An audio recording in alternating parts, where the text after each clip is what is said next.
एक महत्त्वाची बातमी, लोकांना कर्जमाफीचा नाद लागलाय असं बाबासाहेब पाटलांनी वक्तव्य केलंय।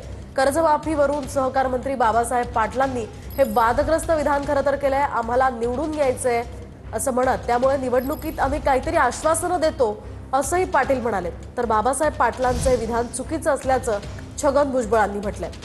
तर दुसरीकडे या ठिकाणी आमदार खासदारांना पक्ष सोडण्यासाठी 100 कोटी मिळतात असं राऊत म्हणाले। शेतकऱ्यांना 50-100 कोटी मिळाले तर ते कर्जमाफी मागणार नाही असंही राऊतांनी यावर म्हटलंय। लोकांना कर्जमाफीचा नाद लागलाय, आम्हाला निवडून यायचे मग तुम्हाला काहीतरी निवडणुकीत आश्वासन देतो।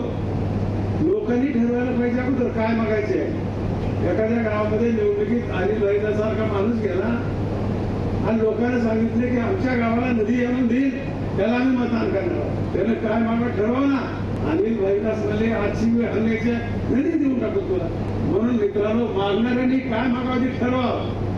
निवडणुकीत आम्हाला निवडून यायचे म्हणून आम्ही देखील आश्वासन देतो। या सगळ्या गोष्टीचा आपण विचार करायला पाहिजे।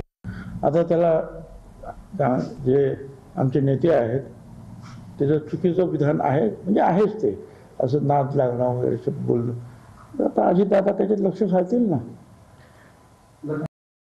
अजितदादांचं सगळ्यांकडे लक्ष असतं, कोण काय बोलतात, कोण काय बोलतात, ते बोलतील ना।